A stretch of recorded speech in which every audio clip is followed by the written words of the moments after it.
اس سے پہلے سورہ بقرہ کی مختلف آیتوں کا خلاصہ پیش کیا گیا۔ ابھی اپنے سامنے جو آیت کریمہ ہے یہ کب نازل ہوئی، اس کے نزول اور اترنے کا بیک گراؤنڈ کیا ہے، کب اللہ تعالیٰ نے اپنے محبوب کو یہ آیت عطا فرمائی ہے، تو اس سلسلے میں دو قول پائے جاتے ہیں۔ پہلا قول یہ ہے کہ یہ بیت المقدس کے بارے میں آیت کریمہ آئی، مسجد اقصی کے بارے میں آئی۔ ہوا یہ تھا کہ روم کے بادشاہ کو اپنی طاقت و قوت پر بڑا گھمنڈ تھا، اور وہ اپنی طاقت دکھانے کے لیے وہ بنی اسرائیل جو کما حقہ انجیل کے ماننے والے تھے، تورات کے ماننے والے تھے، تو وہ لوگ مسجد اقصی اور بیت المقدس کی بڑی قدر کرتے، اور وہ تو زبانی انداز میں روم کا بادشاہ قدر کیا کرتا تھا۔ ایک وہ دور آیا کہ اس نے مسجد اقصی پہ حملہ کروا دیا، مسلمانوں کا خون بہایا۔ جو بنی اسرائیل ایمان والے تھے وہ بھی مسلمان ہی رہے، کیونکہ اسلام آدم علیہ السلام لے کر کے آئے۔ یہ اور بات ہے کہ شریعتیں بدلتی رہی، کبھی آدم علیہ السلام کی شریعت رہی، کبھی نوح علیہ السلام کی، کبھی ابراہیم علیہ السلام کی، کبھی موسیٰ علیہ السلام کی، کبھی عیسیٰ علیہ السلام کی، ان کی حدیں رہی۔ لیکن اللہ تعالیٰ نے جب اپنے محبوب کی شریعت کو نافذ فرمایا تو یہ قیامت تک اور قیامت کے بعد چلنے والی شریعت ہے، ہر دور میں اس کا سسٹم چلے گا۔ تو ان لوگوں نے ان کو قتل و غارت کر کے خون بہایا، مسجد اقصی کی عزت اور حرمت کو پامال کیا، حتیٰ کہ وہاں خنزیر کو بھی ذبح کیا جو سراپا نجس العین ہے۔ اس طریقے سے ایک دم اس کی حرمت کو پامال کر دیا، اور جو لوگ وہاں عبادت کرتے تھے ان کو بھی مارا تاکہ اس کو ویران کیا جا سکے۔ اس طریقے سے شرارت کی ان لوگوں نے اور مسجد اقصی کو ویران کر دیا۔ تو اللہ تعالیٰ نے اعلان فرمایا کہ دنیا میں بہت سارے ظالم ہیں، لیکن جو اللہ تعالیٰ کے گھر کو ویران کرے اس سے بڑا ظالم دنیا میں کوئی ہو ہی نہیں سکتا۔ اللہ تعالیٰ نے اس کو سب سے بڑا ظالم کہا۔ تو اس وقت رومیوں نے مسجد اقصی کو ویران کیا تو اللہ تعالیٰ نے انہیں سب سے بڑا ظالم کہا، یہ پہلے قول کے مطابق۔ اور دوسرا قول، خانہ کعبہ کو مکہ کے باشندوں نے ذکر الہی سے ویران کر دیا تھا، خالی کر دیا تھا۔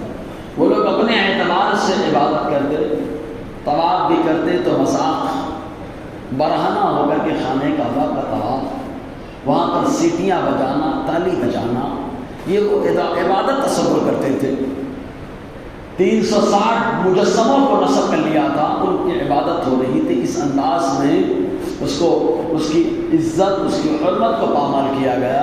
یہ تو اللہ تعالیٰ نے کرم فرمایا، میرا رب چاہے تو کلمہ کل سے سب کو پاک اور صاف فرما سکتا ہے، لیکن اللہ تبارک و تعالیٰ کی قدرت کاملہ آزمائش اور امتحان۔ تو اس طریقے سے ان لوگوں نے ظلم کیا، وہاں پر ذکر الہی کو روکا اور مجسموں کی عبادت کی طرف لوگوں کی ذہنوں کو پھیرا۔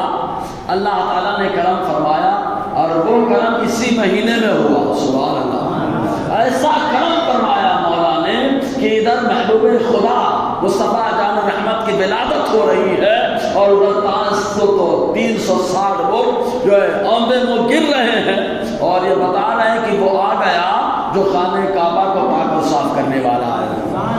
تیری آمد تھی کہ بیت اللہ مجرے کو جھکا، تیری حیبت تھی کہ ہر وہ تھر تھرا کے گر گیا۔ یہ حضور صلی اللہ علیہ وسلم کا معاملہ۔ تو دو قول، اب اس کے بعد انہی دونوں قول سے نتیجہ کیا نکلتا ہے کہ جو اللہ کے گھر کو ویران کرے اس سے بڑا ظالم کوئی نہیں۔ پہلے تو سمجھنا پڑے گا آباد کیسے کیا جائے اللہ کے گھر کو۔ تو اللہ تعالیٰ کے گھر کو آباد کرنے کا طریقہ یہ ہے کہ نمازوں کی پابندی کی جائے۔ نمازوں کی پابندی کرنا یہ اللہ کے گھر کو آباد کرنا ہے۔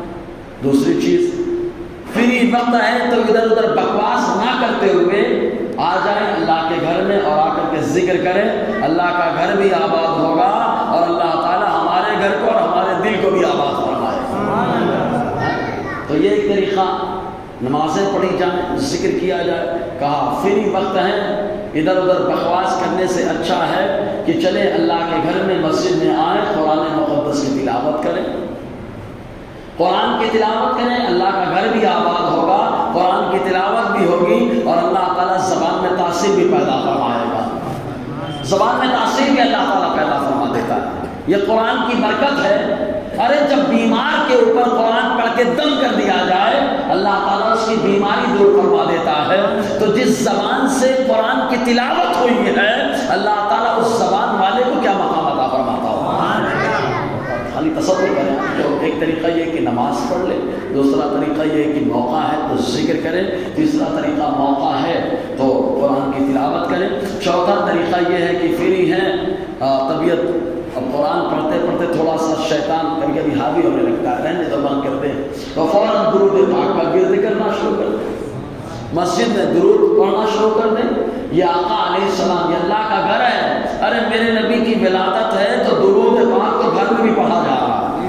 ارے گھر میں تو کیا، درود اور سلام تو ایسا ہے جو نماز میں پڑھا جا رہا ہے۔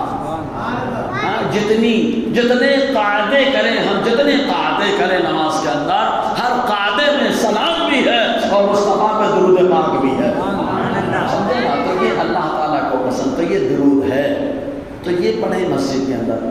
فقہ نے طریقہ بتایا کہ ضرورت پڑ جائے تو مسجد میں دینی مدرسہ کھول دیں، یہ بھی مسجد کو آباد کرنا ہے، لیکن اس میں چند چیزوں کا خیال رکھا جائے۔ مسجد گندی نہ ہونے پائے، مسجد کی بے ادبی نہ ہونے پائے، مسجد کی حرمت کا خیال رکھا جائے، کیونکہ آقا علیہ السلام نے جو مسجد بنائی مسجد نبوی، تو اسی مسجد نبوی میں مصطفیٰ نے مدرسہ بھی بنایا، اور اس مدرسے کے فارغ ابو بکر جیسے مفتی پیدا ہوئے۔ زور سے تو بولے یار، حضور کی حیات طیبہ کے اندر جو فتویٰ دیا کرتے تھے ان میں ابو بکر، عمر اور حضرت علی رضی اللہ تعالیٰ عنہم نے یہ فتویٰ دیا کرتے تھے، حضور کا مدرسہ ہے۔ تو اس طریقے سے مسجد نبی کو آباد کرنے کے لیے آقا علیہ السلام نے مدرسہ بھی چالو کر دیا، اور خاص کر دیا کہ مسجد نبی کا یہ حصہ جو چبوترا ہے، اگر کوئی باہر سے آ کر پڑھنا چاہے، گھر والا مدینے والا تو پڑھ کے گھر چلا جائے گا، باہر سے کوئی پڑھنا چاہے تو آقا نے خاص کر دیا اسی چبوترے پہ رہے، وہیں سوئے اور پڑھنے کے لیے پوری مسجد اس کے لیے آباد ہے۔ تو یہ اس طریقے سے مسجد آباد کرنے کا طریقہ ہوتا ہے، اور جو ان سے روکے اس سے بڑا کوئی ظالم نہیں، اس سے بڑا کوئی ظالم نہیں۔ یزید نے بھی مسجد کو رکوایا، حملہ کرا کے، کبھی مسجد مدینہ منورہ پہ حملہ ہوا تو خانہ کعبہ پر بھی حملہ ہوا۔ مسجد مدینہ منورہ میں تو 3 دن تک نہ اذان ہوئی، نہ اقامت ہوئی اور نہ نماز ہوئی۔ اس وقت کو کیا کہا جاتا ہے؟ حرہ کا واقعہ، حملہ کروایا اس مدینے پر تو حملہ کروایا ہی، مسجد کو ویران کروایا، خانہ کعبہ پر بھی حملہ کر دیا۔ تو یہ وہ معاملات تھے کہ مسجد کو ویران کیا گیا وہاں پر، تو اس سے بڑا ظالم کون ہو سکتا ہے؟ ابھی ہمارے قرب و جوار میں ماحول دیکھیں، لوگ مسجدوں کو ویران کرنے کی کوشش کرتے ہیں، غیر تو کوشش کر ہی رہے ہیں، وہ مسجد کو کسی اور میں کنورٹ کرنے کی کوشش کر رہے ہیں۔ ہمارے اپنے لوگ اپنے آپ کو بولیں کہ ہم بڑے متقی پرہیزگار ہیں، لیکن وہ متقی ہو کر کے رہ گئے، ادھر ویران کرنے کے لیے بازو میں مسجد، سمجھیں اشارہ، بازو میں مسجد، اور پھر بولے ہم بہت مسجد آباد کرنے والے۔ مسجد کو وہی آباد کرتا ہے جو ایمان رکھتا ہے، انما یعمر المساجد من آمن باللہ والیوم الآخر، مسجد کو آباد تو وہی کرتا ہے جو اللہ پہ ایمان رکھتا ہے، آخرت کے دن پر ایمان رکھتا ہے، سمجھنا ہے؟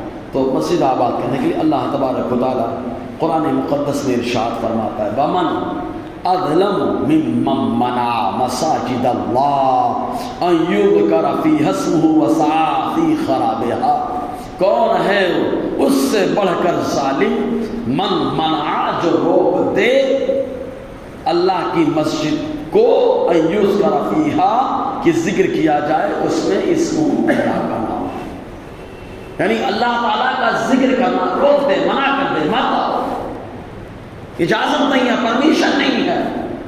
اسی لیے مسجدوں کو ویران کرنے والا ظالم ہوتا ہے تو مسجد کو آباد کرنے والا ایمان والا ہوتا ہے نا؟ مسجدوں کو آباد کرنے والا ایمان والا۔ اچھا، نزول کے بیک گراؤنڈ پہ غور کریں تو خالی مسجد اقصیٰ تو واحد ہونا چاہیے، مساجد نہیں، مسجد ہونا چاہیے۔ اور اگر خانہ کعبہ پہ لے کے چلے مسجد حرام تو بھی مسجد ہونا چاہیے، لیکن جمع کا لفظ ہے مساجد۔ گویا کہ پروردگار عالم نے اگرچہ معاملہ ایک مسجد کا ہوا لیکن قیامت تک ساری مسجدوں کا حکم ایک ساتھ نازل فرما دیا، ساری مسجدوں کا حکم ایک ساتھ نازل فرما دیا۔ پھر آپ اعتراض کریں گے مسجد کو ویران کرنا یہ ظلم ہے، تو پھر حضور کا معاملہ آئے گا۔ کہا کیا؟ کہا حضور نے ایک مسجد گروائی تھی، سورہ توبہ میں اس کا ذکر ہے، مسجد ضرار۔ کیا کہتے ہیں اس کو؟ مسجد ضرار۔ درود پاک پڑھیں تو قرآن کی آیت پڑھ کے سناؤ۔ صلی اللہ علیہ وآلہ صلی اللہ علیہ وسلم صلاۃ و سلام علیک یا سیدی یا رسول اللہ صلی اللہ تعالیٰ علیہ وسلم۔ ایک بار اور درود پاک پڑھ لیں۔ صلی اللہ علیہ وآلہ صلی اللہ علیہ وسلم صلاۃ و سلام علیک یا سیدی یا رسول اللہ صلی اللہ تعالیٰ علیہ وسلم۔ یہ مسجد ضرار، یہ بھی مسجد تھی۔ بنوانے والا کون تھا؟ ایک منافق تھا، جس نے ایک یہودی تھا، ابو عامر شامی اس کو کہتے تھے۔ کیا کہتے تھے اس کو؟ ابو عامر شامی۔ اس نے فنڈنگ کی تھی، اور بنایا کون تھا معلوم؟ بنانے والے منافقین تھے۔ ان لوگوں نے مسجد پوری بنا ڈالی، اور بنانے کے بعد حضور صلی اللہ علیہ وسلم کی بارگاہ میں آئے، اور آنے کے بعد ان لوگوں نے عرض کیا، یہ دیکھیں آیت نمبر 107 سورہ توبہ۔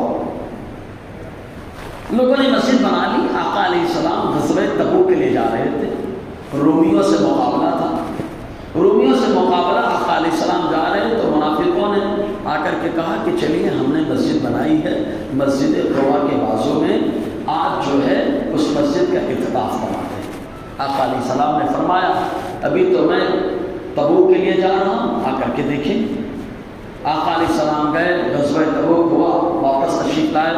ان لوگوں نے پھر آ کر کے کہا، تو آقا علیہ السلام نے حضرت علی کرم اللہ وجہ الکریم کو چند لوگوں کو بھیج کر کے کہا اس مسجد کو گرا دو، ڈھا دو، اس مسجد کو گرا دو، ڈھا دو۔ آخر وہ مسجد کا معاملہ کیا تھا؟ تو قرآن خود کہتا ہے، اور ہمارا ایمان قرآن پہ بڑا مضبوط ہے، اور جس کا ایمان قرآن پہ مضبوط ہوگا وہ چون چی چاپ پو پا یہ کچھ نہیں کرے گا، یہ یہی کہے گا جو میرے رب نے حکم دے دیا وہ ہمارے ایمان کا حصہ ہے نا۔ تو اللہ تعالیٰ کیا فرماتا ہے؟ دیکھو آیت نمبر کیا ہے؟ سورہ توبہ۔ کون سی سورت ہے؟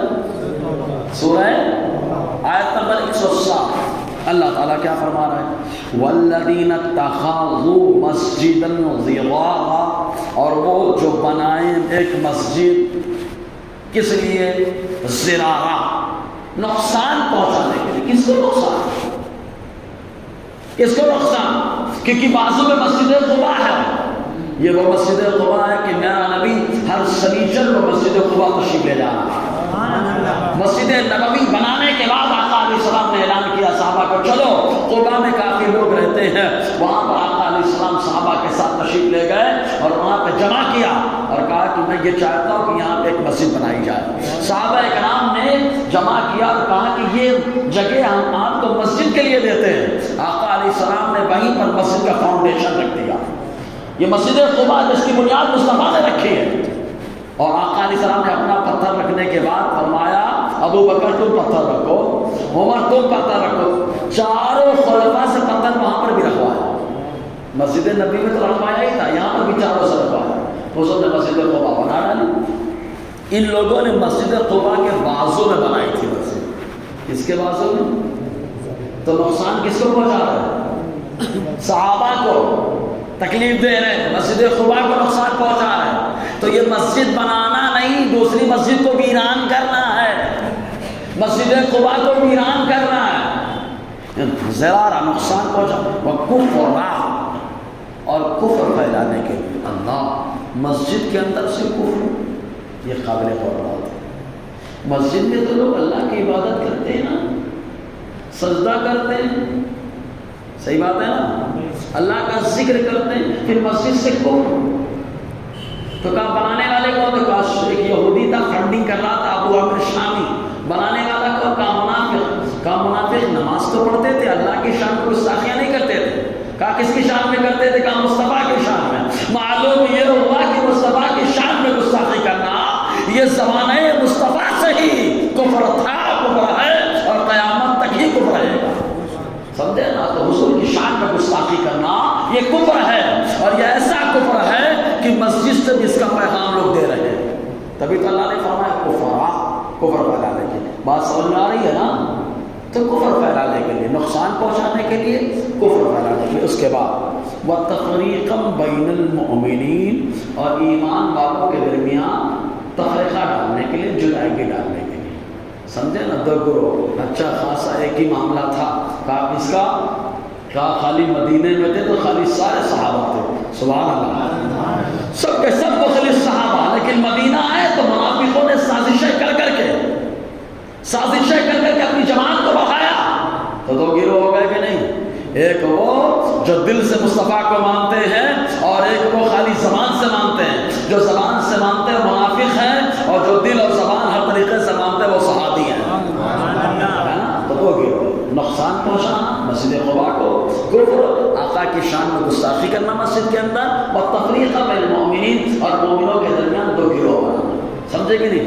وَإِرْصَادًا لِمَنْ حَارَبَ اللَّهَ وَرَسُولَهُ مِنْ قَبْلُ، اور اس کے انتظار میں جس نے اللہ سے جھگڑا لیا، رسول اللہ سے جھگڑا لیا. کون تھا وہ؟ ابو عامر شامی. فنڈنگ کیا تھا اس نے کہ مسجد بناؤ کہ تم مسجد افتتاح کروانا مصطفیٰ جان رحمت سے، اور کام میرا کرنا. مطلب یہ سمجھ لیں 4 چیزیں ہیں: نقصان، کفر، آقا کی گستاخی، کفر، آقا کی گستاخی، 3 آپس میں اختلاف، 4 یہودیوں کا معاملہ، مشرکین کا معاملہ.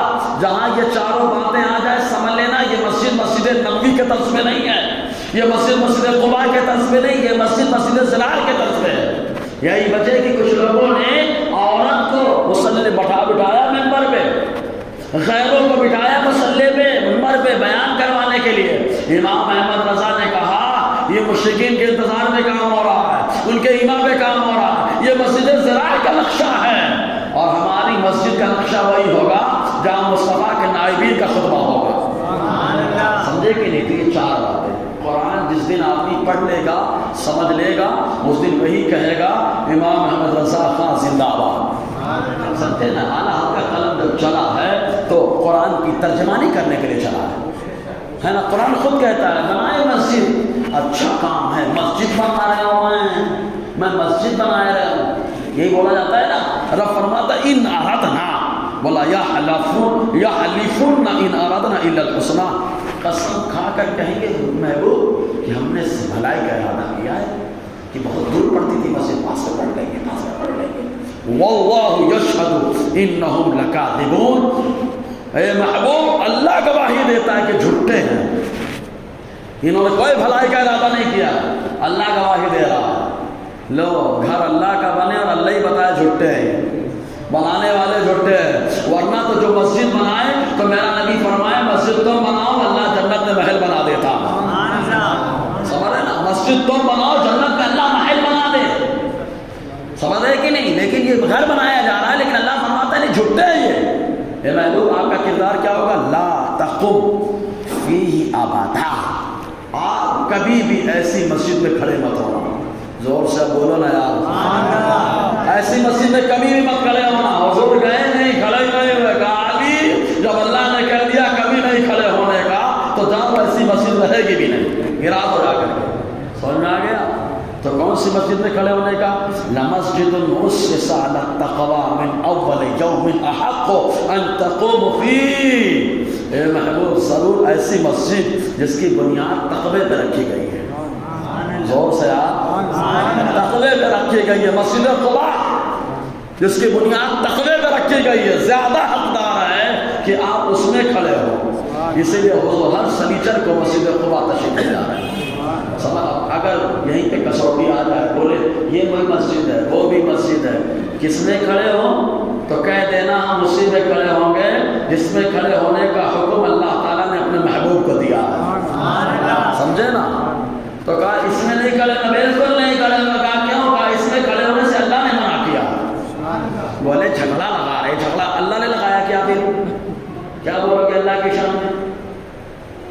ارے احمد رضا اپنی طرف سے کچھ نہیں لکھے ہیں، احمد رضا نے وہی بتایا ہے جو قرآن کہہ رہا ہے۔ ہاں، تو اس لیے قرآن پڑھنا کمال نہیں ہے، پڑھ کر کے سمجھنا کمال ہے، اور سمجھ کر کے اس پہ پہرا دینا کمال ہے۔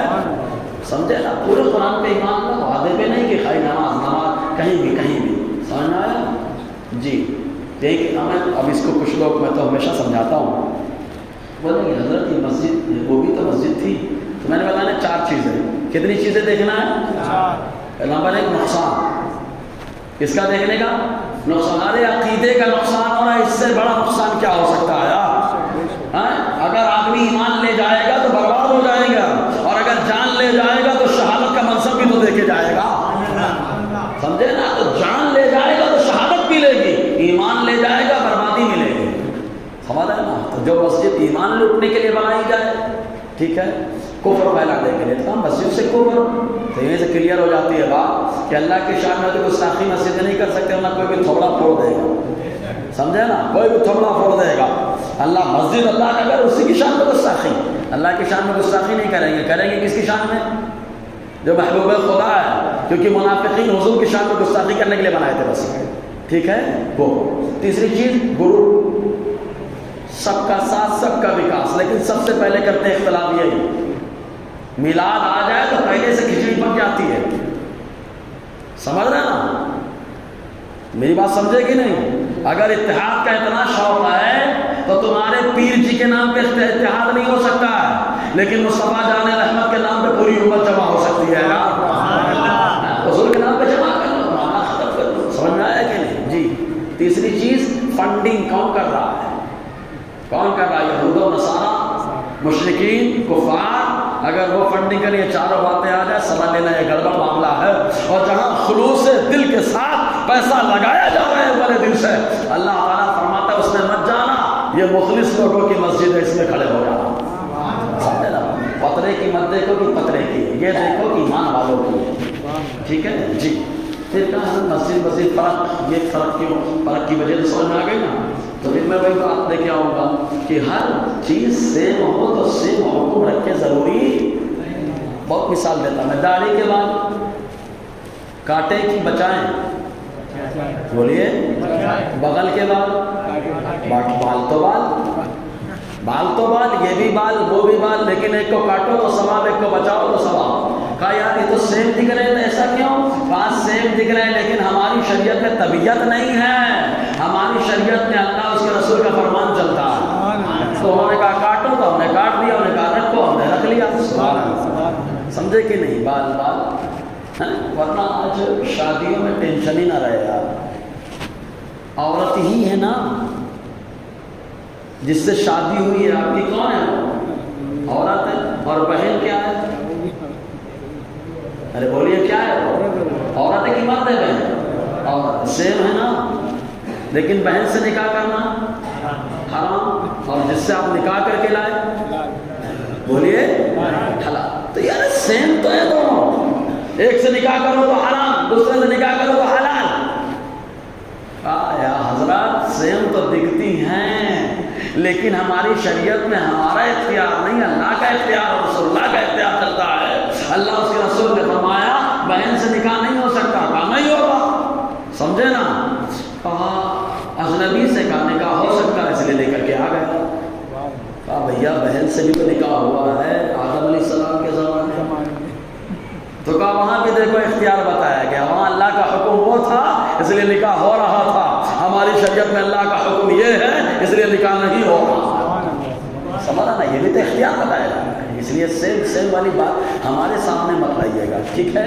سیم کچھ سیم ہے، شربت اور شراب دونوں سیم ہے لیکن نہیں چلتے، سرکہ بھی وہی ہے، شراب بھی وہی ہے، سمجھ آیا؟ نشہ ہو تو شراب ہے، نشہ ختم ہو جائے تو سرکہ ہے، شراب حرام ہے، سرکہ مصطفیٰ کو پسند ہے، زور سے سیم معاملہ کلیئر ہوا نا؟ جی سیم، ٹھیک ہے؟ یہ خیر اللہ تعالیٰ خیر۔ اماں عورت کے قدموں کے نیچے جنت ہے کیا؟ تو کہا عورت کے قدم کے نیچے نہیں، اماں کے قدموں کے نیچے، ہاں تو بولے عورت یہ بھی جب اس کے قدم کے نیچے ہے تو عورتیہ کے قدم کے نیچے بھی ہوئی ہے، تو کہا تمہاری عورتیہ کے قدم کے نیچے تمہارے لیے جنت نہیں ہے، تمہارے لڑکون کے واسطے جنت ہے، تمہاری جنت تمہارے اماں کے قدم کے نیچے ہے۔ سمجھے کہ نہیں؟ تو یہ تو کلیئر ہو گئی بات کہ ہر عورت کے قدم کے نیچے جنت تو ہے، لیکن سب کے لیے نہیں ہے۔ جو اس کا بیٹا ہوگا، اس کا پوتا ہوگا، نواسا ہوگا، اس کے لیے اللہ تعالیٰ نے اس کے قدموں میں کے نیچے جنت عطا فرما دی ہے نا، ورنہ تو محترمہ خوش ہو جائیں گے۔ عورت کے قدم کے نیچے جنت ہے، محترمہ پاؤں دبائیے جنت تبھی ملے گی۔ سمجھے کہ نہیں؟ تو سیم والی بات ایک دم کلیئر ہو گئی بات۔ اگر ہو گئے تو سبحان اللہ بولے جی، یہ معاملہ ہے۔ تو اللہ تعالیٰ فرماتا ہے اس سے بڑھ کر کوئی ظالم نہیں ہے جو اللہ کی مسجدوں کو روکے کہ اس میں اس کا نام ذکر کیا جائے، بس آپ ہی خراب ہے اور اس کو خراب کرنے کی کوشش کریں۔ کچھ لوگ ماحول خراب کرنے کی کوشش کرتے ہیں۔ ذاتیات کو مسجد میں مت لاؤ، ذاتیات کو مسجد میں مت لاؤ، برا مت ماننا۔ اکثر ایسا ہوتا ہے کہ کوئی نہ کوئی اگر ذرا سے مسئلے پہ انبن ہو گئی مسجد چھوڑ دی، میں بھی چھوڑ دیا تم بھی چھوڑ دے، اب جان دے، پھر بعد میں وہی آ کے مسجد پھر پڑھتے ہیں۔ تو اپنا ذاتی جھگڑا مسجد میں مت لاؤ، ورنہ مسجد کو ویران کرنا ہوگا اور ظالموں کی کیٹیگری میں آ جاؤ۔ سمجھ رہے نا؟ ظالم کی بربادی آپ سمجھ سکتے ہیں، اس لیے ذاتیات کو مسجد میں مت لائیے۔ جھگڑا ہے اپنے گھر تک ہے، مسجد میں آ گئے اللہ کا گھر ہے، سمجھے نا؟ ویران کرنے کی کوشش نہ کریں۔ اولئک ما کان لهم ان يدخلوها الا خائفین، ان کو حق یہی پہنچتا ہے کہ مسجدوں میں داخل ہو کر ڈرتے ہوئے اللہ سے ڈریں کہ میرے رب کا گھر ہے۔ بادشاہ کے دربار میں جاتے ہیں چلاتے نہیں ہیں، بادشاہ گردن اڑوا دے گا۔ ہم لوگ کورٹ کچہری میں جاتے ہیں تو وہاں چلاتے نہیں ہیں کہ سزا ہو سکتی ہے۔ کہا دنیا کی عدالت تو ڈر رہے ہیں، دنیا کا دربار ہے تو ڈر رہے ہیں، یہ میرے رب کا دربار ہے، یہ میرے رب کا گھر ہے، یہاں کیوں نہیں خوفداری ہوگا؟ بادشاہ کے دربار میں پاؤں پھیلا کے بیٹھیں گے آپ؟ بادشاہ کے دربار میں ادھر ادھر کی باتیں مستیاں کریں گے آپ؟ نہ ہی گردن مار دے گا وہ۔ تو کہا یہ دنیا کا بادشاہ ہے جس کو میرے اللہ نے بادشاہ بنایا۔ تو اللہ کا دربار ہے، خوف ہونا چاہیے، ڈر ہونا چاہیے۔ جی، لہم فی الدنیا خزی ولہم فی الآخرۃ عذاب عظیم۔ اور جو لوگ مسجدوں کو ویران کریں ان کے لیے دنیا میں رسوائی ہے۔ دنیا میں کیا ہے؟ رسوائی ہے۔ نہیں یقین آتا تو ابرار کو دیکھ لو، چھوٹی سی کنکری آ کے پڑ رہی برباد ہیں، دنیا میں رسوائی ہے اور ان کے لیے آخرت میں دردناک عذاب ہے، بڑا عذاب ہے۔ انشاءاللہ اور آگے گفتگو رہے گی۔ اللہ تعالیٰ